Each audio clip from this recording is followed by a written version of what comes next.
So mic check, 1, 2. 1, 2, 3. Raleigh Marketing is the one-stop shop. Hey, welcome to the Raleigh Marketing Stamp. I'm live here with Ann Moss. So this month it is Suicide Prevention Month, the month of September. Yes, sir, it is. Yes, awesome. Tell us what makes Ann Moss relevant for this month. Well, I lost a son to suicide about 4.5 years ago. Actually, 4 years, 3 months ago. And my family was shocked.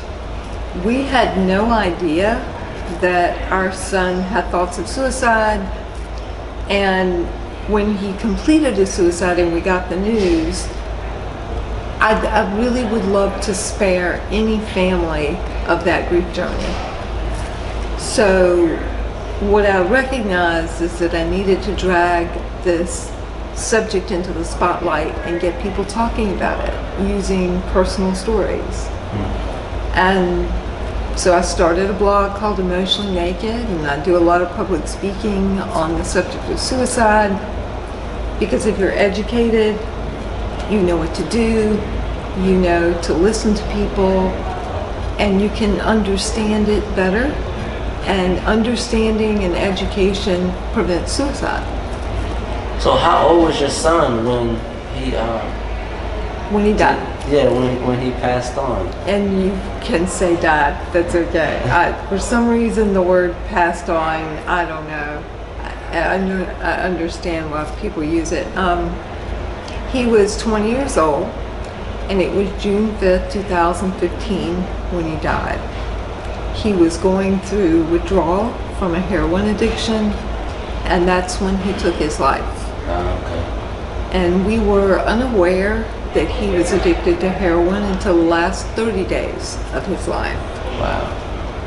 And for most of his life, from about middle school through high school, he suffered from depression. And the drug use was self-medicating for his issues with depression. And he would never admit that he had depression despite being diagnosed with it, because it carried such a negative stigma with it. But most people who die by suicide have suffered some kind of trauma, unresolved grief. They suffer from a mental illness, or they're going through something in addition to having something else going on, like maybe they've had some past trauma and they've just suffered a loss. So it's always, the media always distills it down to it was because of this one thing, such as bullying, and it never is. I mean, you have to be vulnerable at that time to suicidal thinking for whatever reason, and it could be anything from having recent surgery, a brain injury, trauma, and then some life event can trigger it, those thoughts. Yeah, so the brand is just Emotionally Naked. It's a blog mainly?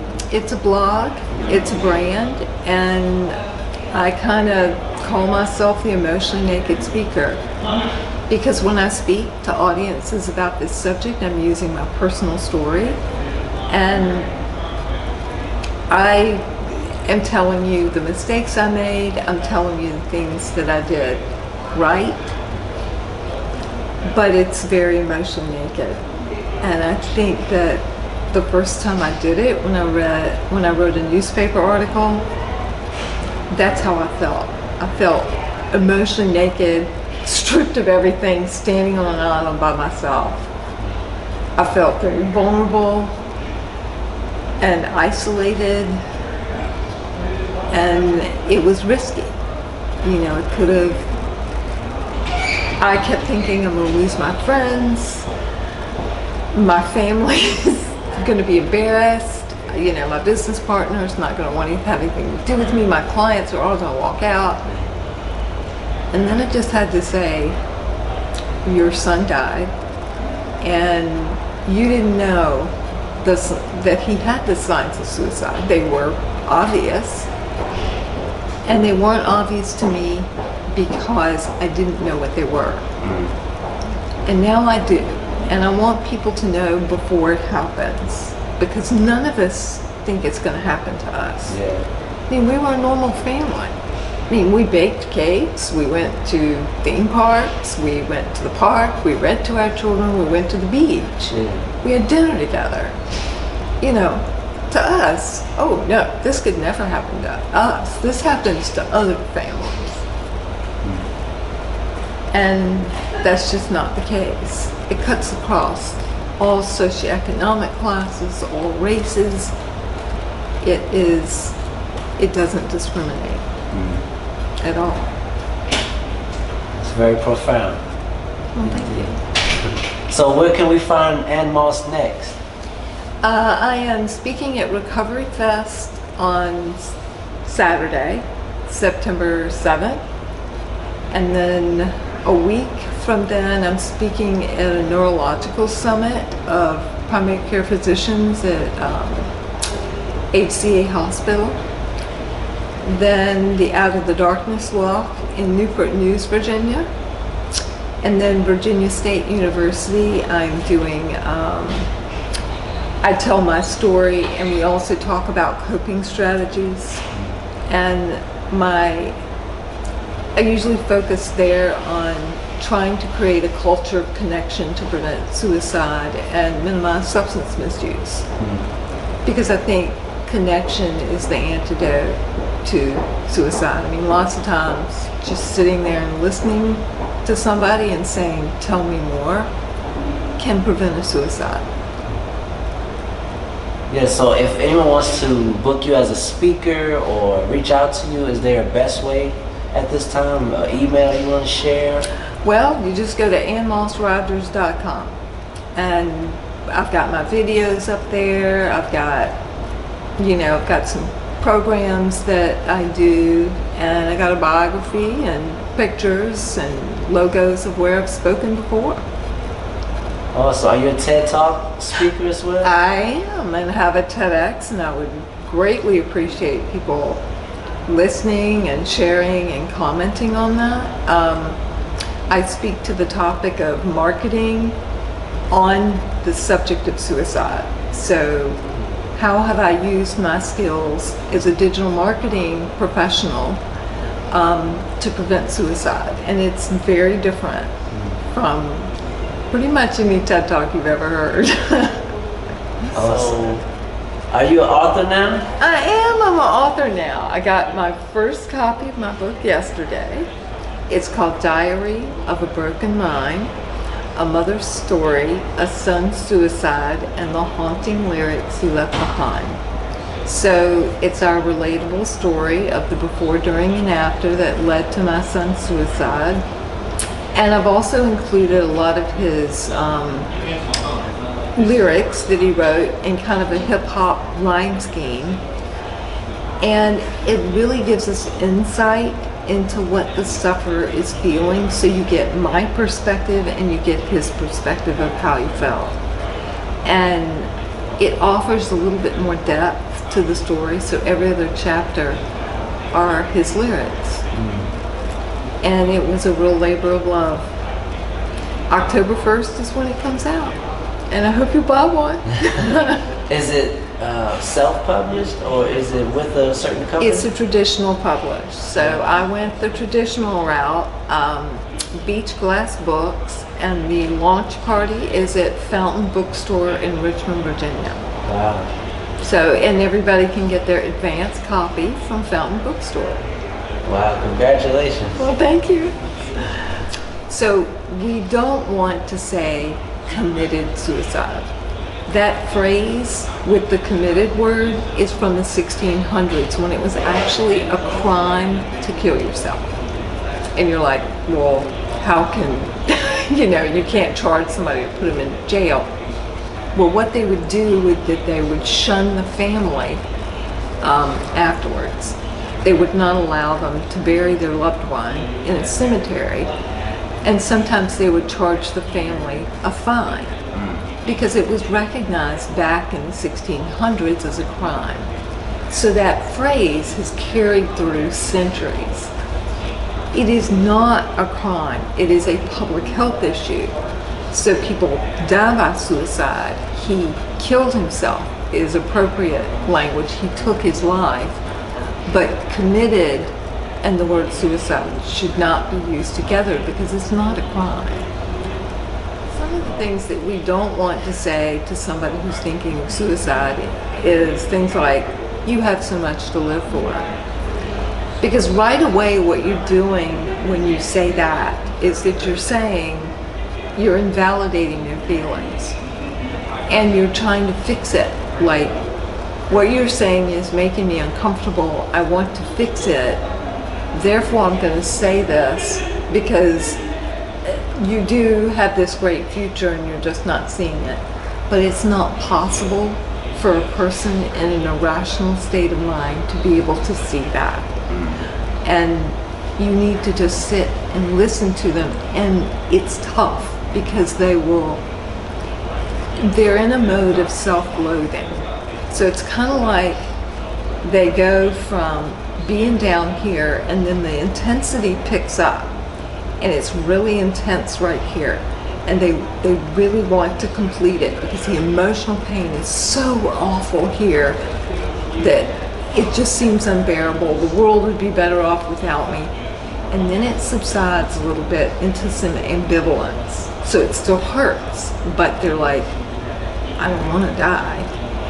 And then they have another peak. And this is just an example from several with lived experience. So the second peak is been described to me as being even worse. And then it kind of tapers off. And then they kind of come out of this frame of mind that was so awful. Now, everybody's different, and it can be this one, episode in a month, or it could be several episodes in a day. It can last longer, it can be shorter, but that's just an example of what many people with lived experience have explained it as, but that's not 100% across the board. This would be a good month to sign up for suicide prevention training. So American Foundation of Suicide Prevention has a course called Talk Saves Lives that's 1 hour. Then they have Living Works, which I will be trained on by the end of the month, has a course that's 3.5 hours called Safe Talk. And I like that one because it gives you a little bit more information, but it's a good primer before the next level of training, which is ASSIST, A-S-I-S-T. And that training is 2 days. And that's the course that I took 2 years ago and have used about 100 times since getting the certification just 24 months ago. Are any of the trainings free? Most of them are covered by local nonprofits, like here in Richmond, Virginia, American Foundation of Suicide Prevention typically covers the cost. So if you've ever been to one of their Out of the Darkness walks, because people fundraise at that walk, it covers the cost of those trainings in your community. And they work, because the more people we have trained to understand or recognize those signs, then the more people can be out there preventing suicide. You don't have to be a medical professional to do this. Sometimes you're the only one, and it's got to be you. And our first instinct is, I want to pass this off to somebody who knows.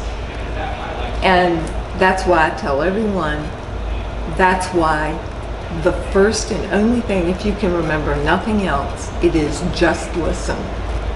Listen and connect with empathy, because that often is enough. But the more people who are trained, the better. And typically you'll find mental health first aid, assist training, Safe Talk, and Talk Saves Lives several times throughout any given year, especially around the Richmond, Virginia area. So I have a story that a young lady shared with me after Charles's suicide, and she reached out to me and she said she suffered from depression, and one day her depression was so bad she didn't want to go to school, but she managed to haul herself out of bed and go to school that day. And she's standing in the hallway with all of her friends, and she looks up and she sees Charles, and he's staring at her.